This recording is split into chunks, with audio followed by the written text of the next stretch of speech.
Hello అండి, welcome to మావి చిగురు స్టోరీస్. ఈరోజు కథ అత్తగారు అరటి చెట్టు. ఈ కథ రచించిన వారు బెహరా వెంకట సుబ్బారావు గారు. ఈ కథ మీకు నచ్చితే లైక్ చేయటం మర్చిపోకండి. మీకు ఎలా అనిపించిందో కామెంట్ చేసి చెప్పండి. ఈ ఛానల్ని కొత్తగా చూసేవారు మరిన్ని మంచి కథల కోసం సబ్స్క్రైబ్ చేసి బెల్ ఐకాన్ ఆన్ చేయండి.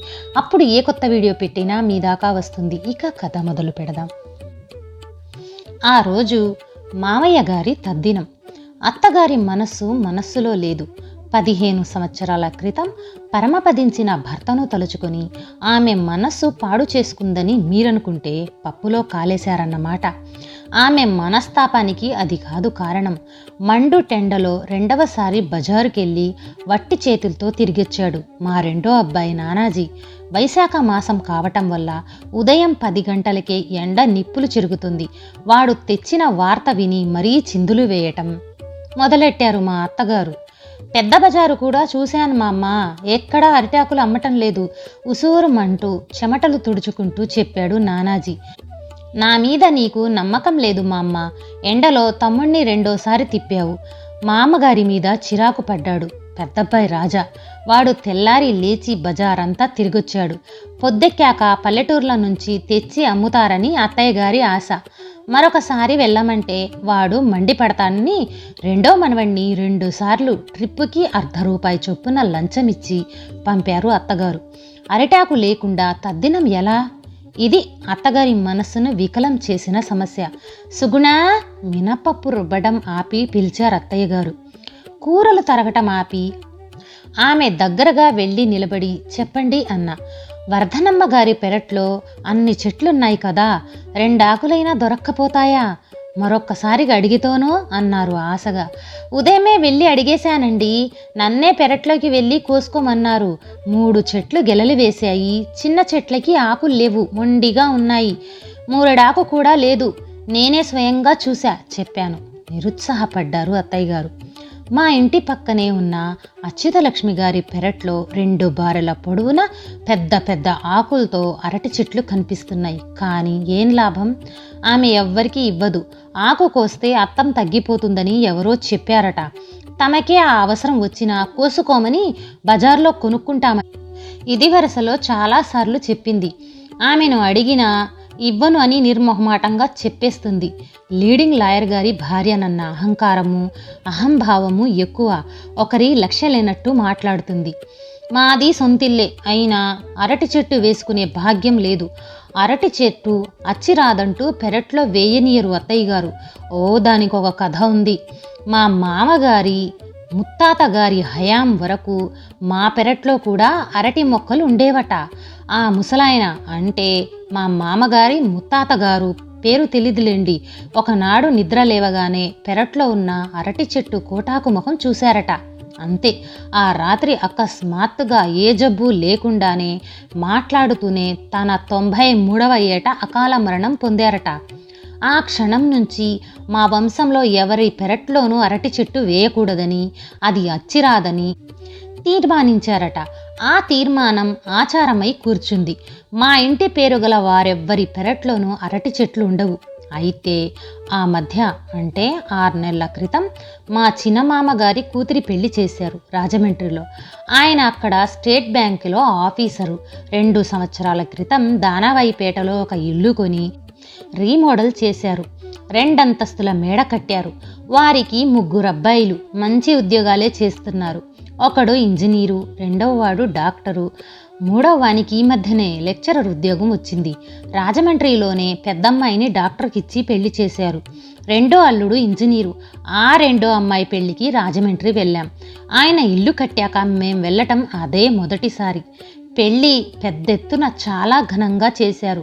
వీధిలో పెద్ద పెద్ద పందిరి వేశారు.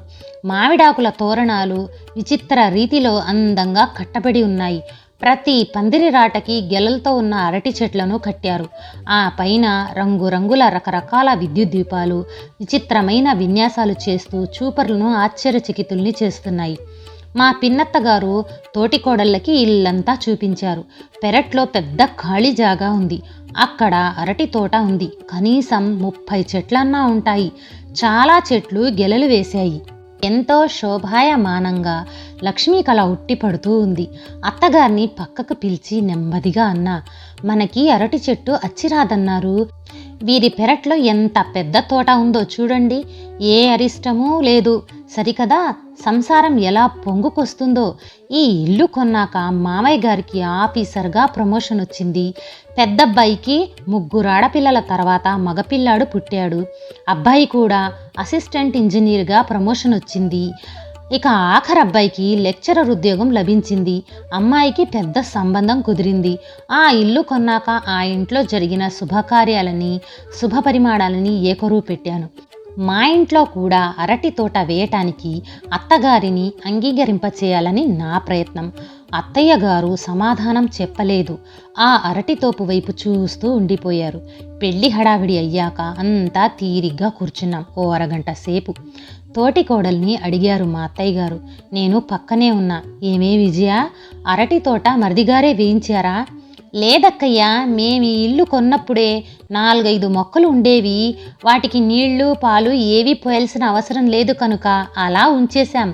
అన్ని విధాలా పనికొస్తాయని అవే పెరిగి పెద్ద తోట అయ్యింది. మరి మనకి అరటి చెట్టు అచ్చిరాదని అంటారు కదండి. మనసులోనే శంఖను బయట పెట్టా నివృత్తి కోసం. ఆమె ఠక్కున సమాధానం చెప్పారు. అది నిజమేనమ్మా, మనం పెరట్లో వేసుకోకూడదు. వాటంతటా అవి లేస్తే పర్వాలేదు. అమెండ్మెంట్ ఇచ్చారు.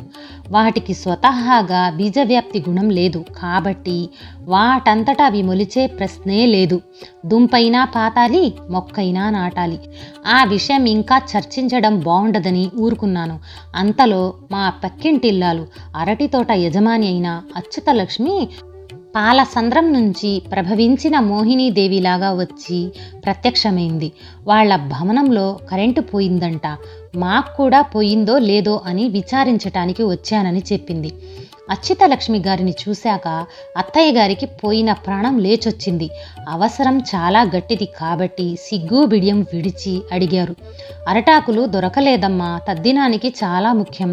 కనీసం 3 ఆకులైనా కావాలి. అలాగా, 15 గంటలో మా పాలేరు చేత పంపిస్తానులేండి అని చెప్పి మమ్మల్ని అందరినీ ఆశ్చర్యం బుదిలో ముంచి నిష్క్రమించింది అచ్యుతలక్ష్మి.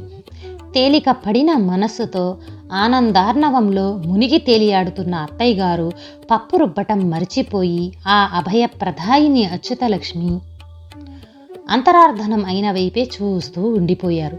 అత్తయ్య గారు పిలిచా. నా పిలుపుతో ఈ లోకంలోకొచ్చిన అత్తయ్య గారు తిరిగి పప్పు రుబ్బటం మొదలెట్టారు. అవసరం చెబితే ఏ పనైనా ఎంత పిసినారైనా తప్పకుండా ఇస్తుందమ్మా. పోనీలే, ఆ 3 ఎలాగో అలా సర్దుకుందాం తృప్తిపడ్డారు. టైము 11 గంటలు కావస్తుంది. పెద్ద మార్కెట్కి వెళ్ళి నేతి సీసాతో తిరిగొచ్చారు మా వారు. నెయ్యి ఎందుకుంటూ చెప్పా. అరటాకులు ఎక్కడా దొరకలేదండి. ఈ గాలివానకి అరటి తోటలన్నీ విరిగిపోయాయట. బజార్లో నేను చూసా. ఏం చేద్దాం? తిరిగి నన్నే అడిగారు. అచ్యుతలక్ష్మి గారిని మీ అమ్మగారు అడిగారు అన్న. ఇస్తానందా అడిగారు. ఏ కళనుందో మరి, పంపిస్తానని చెప్పింది. అమ్మయ్య అంటూ కుర్చీలో కూలబడ్డారు. మరో అరగంట గడిచింది. అచ్యుతలక్ష్మి గారి పనివాడు అప్పన్న వచ్చాడు వట్టి చేతులతో. బజారంతా తిరిగానమ్మగారు, ఎక్కడ అరిటాకులు దొరకలేదు. ఈ విషయం మీతో చెప్పమన్నారు మా అమ్మగారు సల్లగా చెప్పాడు. ఆడు తెచ్చిన వార్త విని నిర్ఘాతపోయారు. ఆవిడ పంపిస్తానంటే ఆకులు పంపటం కాదన్నమాట, బజారుకి మనిషిని పంపించడమని అప్పుడు అర్థమైంది. ఆ మాటల్లోని ఉన్న మర్మాన్ని ఆలస్యంగా గ్రహించాం. పోనీలేమ్మా, అడ్డాకు విస్తళ్ళున్నాయి, వాటినే వాడుకుందాం అన్నారు మావారు. శాస్త్రం ఒప్పుకోదురా, అరటాకుతోనే దొన్నెలు చేయాలి, అరిటాకు మీదనే పిండాలుంచాలి. పితృకార్యానికి అరటాకులు అత్యంత అవసరం. కానీ మరేం చేస్తాం, ఈ 15 సంవత్సరాల్లోనూ అరిటాకు లేకుండా తద్దినం పెట్టలేదు. విచారాన్ని వ్యక్తం చేశారు అత్తయ్య గారు. 12 గంటలు సమీపిస్తుంటే 2 భోక్తల్ని తీసుకొని వచ్చారు అష్టావధానుల గారు. ఆయన అన్న టైంకి సరిగ్గా వస్తారు. వచ్చిన తర్వాత ఆగరు. అందుకే 11:30 గంటలకే మేము రెడీ అయ్యాము. రాగానే పెరట్లోకి వెళ్ళి 3 స్నానాలు చేశారు. పీట వేసుకుని దర్బల ముందు పెట్టుకుని కూర్చున్నారు అష్టావధాని గారు. సుగుణమ్మ, అరటాకులు పడేయ్, దన్నెలు చేయాలి కేక వేశారు. అరటాకులు ఎక్కడా దొరకలేదండి, అందుకే అత్తయ్య గారు చాలా బాధపడుతున్నారు చెప్పాను. అలాగా, మా ఇంటికి మీ పెద్దబ్బాయిని పంపండి, 4 ఆకులు ఇస్తుంది. అవధాని గారి ఆ మాటలు విన్నాక అత్తయ్య గారు తెప్పరిల్లారు. అబ్బా, ద్వారకా నగరం వెళ్ళాలి, రాను పోను 6 మైళ్ళు, ఎండలో సైకిల్ మీద వెళ్ళలేను, సిటీ బస్సుకి 2 రూపాయలు అవుతుంది పేచీ పెట్టాడు పెద్దబ్బాయి రాజా. 2 కాకపోతే 5 తీసుకో బాబు, అర్జెంటుగా ఆకులు తెచ్చిపెట్టు అంటూ పోపుల డబ్బాలో ఉన్న 5 రూపాయల నోటుని మనవడి ముందు పడేశారు అత్తయ్య గారు. రాజా బయలుదేరబోతుంటే వెనక్కి పిలిచారు అష్టావధాని గారు. తన చేతికున్న రిస్టు వాచీని తీసి రాజాకి అందించారు. ఈ వాచీని మా ఆవిడకిచ్చి 4 ఆకులు ఇవ్వమనానని చెప్పు అన్నారు. వాచీ మీ ఆవిడగారిదా అండి అమాయకంగా అడిగాడు రాజా. సమాధానంగా చిరునవ్వు నవ్వి, మా ఆవిడ 5 రూపాయలు అప్పు ఇమ్మనా ఇస్తుంది, కానీ 5 అంగుళాల అరిటాకు ముక్క ఇవ్వమంటే అస్సలివ్వదు. ఆ సంగతి నీకు తెలీదు, వెళ్ళు, వెంటనే రా వివరంగా చెప్పారు. 15 గంటలో రావాలి అన్న నా కేకను వినిపించుకోలేదు రాజా. సైకిల్ ఎక్కి తుర్రుమన్నాడు. సరిగ్గా 40 నిమిషాల తర్వాత 4 ఆకులు తెచ్చి పడేశాడు రాజా. ఆకులు చూశాక మా అందరి ముఖాలు విప్పారాయి. అత్తగారి ఆనందానికైతే హద్దుల్లేవు. ఆకుల కట్ట విప్పాను. 2 ఆకుల చిగుళ్ళు చింకీలుగా ఉన్నాయి.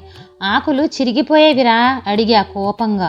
ఆ ఇల్లాలు చింకాకులిచ్చిందని అవధాని గారికి తెలియచేయాలని నా ఉద్దేశం. మంచివే ఇచ్చారమ్మా, దారిలో ఫ్రెండ్ కనబడితే సైకిల్ దిగి వాడితో మాట్లాడుతున్నా అని నసిగాడు. వాడు చింపేశాడా భగ్గుమన్నారు అత్తయ్య గారు. లేదు మా అమ్మ, వెనక నుంచి ఆవు వచ్చి ఆకులు తినబోయింది, దాని నోట్లో నుంచి లాగాను, 2 ఆకుల చిగుళ్ళు చిరిగిపోయాయి భయపడుతూ నెమ్మదిగా చెప్పాడు. ఆవే కదా అమ్మా, పర్వాలేదు, కడిగి వేగంగా తీసుకురా సర్ది చెప్పి తొందర చేశారు అవధాని గారు. 10 రోజులు గడిచాయి. ఒకరోజు ఉదయం పళ్ళు తోముకుంటూ పెరట్లో అటూ ఇటూ పచార్లు చేస్తున్న నానాజీ గట్టిగా కేక వేశాడు. అమ్మా అన్నాడో మా అమ్మ అని పిలిచాడో సరిగ్గా అర్థం కాల. గట్టిగా ఉంది కేక. ఏ పామో కనిపించి ఉంటుందన్న భయం వేసింది. నీళ్లు తొడుతున్న బాల్చీని గిలక మీదనే వదిలేశా.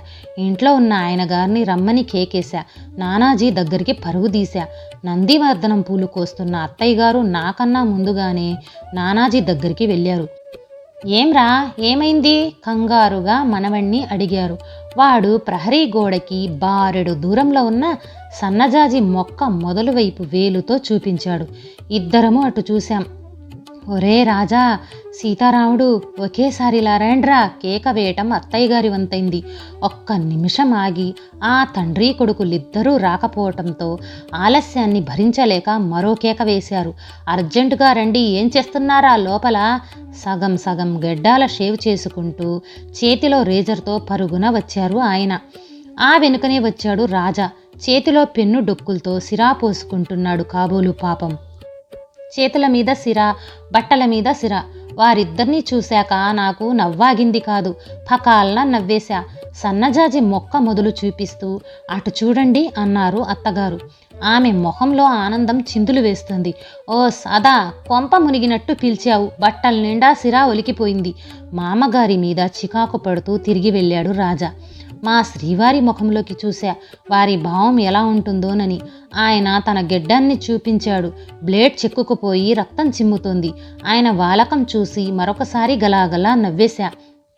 ఆనక దొడ్డి తుడిచే రావు వస్తాడు, పీకి అవతల పారేయమను పురమాయించి తిరిగి వెళ్ళారు శ్రీవారు. వారి మాటలకి మా అత్తగారు నిరుత్సాహపడలేదు. ఆమెలో ఆనందం ఏ మాత్రం తగ్గలేదు.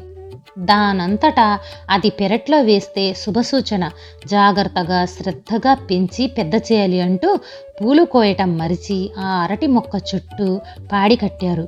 బిందెలు నీళ్లు తోడి తెచ్చిపోశారు. వారం తిరిగేసరికి మా వారికి సూపరింటెండెంట్గా ప్రమోషన్ వచ్చింది. మరో 10 రోజులకి మా పెద్దబ్బాయికి పాలిటెక్నిక్లో సీటు లభించింది.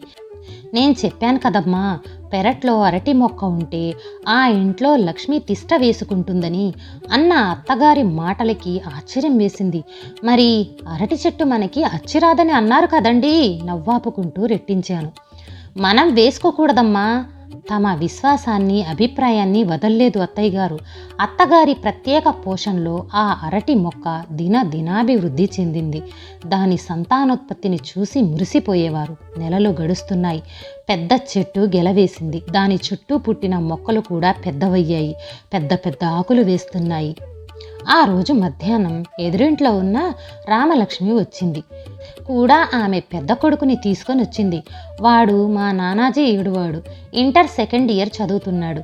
రామలక్ష్మి తన కూతుర్ని పురిటికి తీసుకొచ్చింది. అప్పుడప్పుడు మా ఇంటికి వస్తుంది కబుర్లు చెప్పుకోవటానికి. కూతురికి ఏం పిండి వంటలు చేసి పెట్టావమ్మా అని అడిగారు అత్తయ్య గారు యథాలాపంగా. చాలా రకాలు చేశాను పిన్ని గారు, ఒక్క బొబ్బట్లు తప్ప. అవి రేపు చేద్దాం అనుకుంటున్నా. అందుకోసమే వచ్చా. బొబ్బట్లు చరుచుకోవటానికి అరటాకు ముక్క కావాలి. వచ్చిన పని తెలియజేసింది రామలక్ష్మి మా ఇద్దరి వైపు చూస్తూ. నేనేమీ సమాధానం చెప్పలేదు. ఆ అరటి చెట్ల మీద నాకు అధికారం లేదు. దానికేముందమ్మా, ఓ ఆకు కోసుకుని వెళ్ళు. చెవులతో వింటున్నా. అత్తగారు ఆ మాట అన్నారంటే నమ్మశక్యం కాలేదు. ఆవిడ గారి ఔదార్యానికి అచ్చెరు ఉందా? ఒరేయ్ గోపి, నువ్వు నానాజీ వెళ్ళి ఓ అరటాకు కోసుకురండి. రామలక్ష్మి గారబ్బాయిని అత్తయ్య గారే ఆజ్ఞాపించారు. వారిద్దరూ పెరట్లోకి వెళ్ళి 10 నిమిషాలు పోయాక తిరిగి వచ్చారు. ఎక్కడా జానెడు ఆకు కూడా లేదు మా అమ్మగారు, అన్నీ చిరిగిపోయాయి చెప్పాడు గోపి కత్తిపీటను కింద పారేస్తూ. రామలక్ష్మి నిరుత్సాహపడింది. ఈ గాలికి ఆకులు చిరిగిపోతున్నాయమ్మా సంజాయిషి ఇస్తూ విచారాన్ని వ్యక్తం చేశారు అత్తయ్య గారు. అసలు సంగతేమిటో నాకు తెలుసు. అత్తయ్య గారు ఉదయం లేవగానే అరటి మొక్కను సందర్శిస్తారు. ఆ తర్వాతే మిగిలిన పనులు. ఆకులు బాగా విడగానే బెత్తెడు ముక్క కూడా వదలకుండా పని గట్టుకుని చీల్చుతారు. ఆ కార్యక్రమంలో నానాజీ సహాయం చేస్తాడు. అందినంత వరకు ఆవిడ చీరుతూ అందని గోడెక్కి వాడు చీరేస్తాడు ఆవిడ ఆజ్ఞ ప్రకారము. ఈ కథ నచ్చితే లైక్, షేర్ చేసి తప్పకుండా సబ్స్క్రైబ్ చేయండి.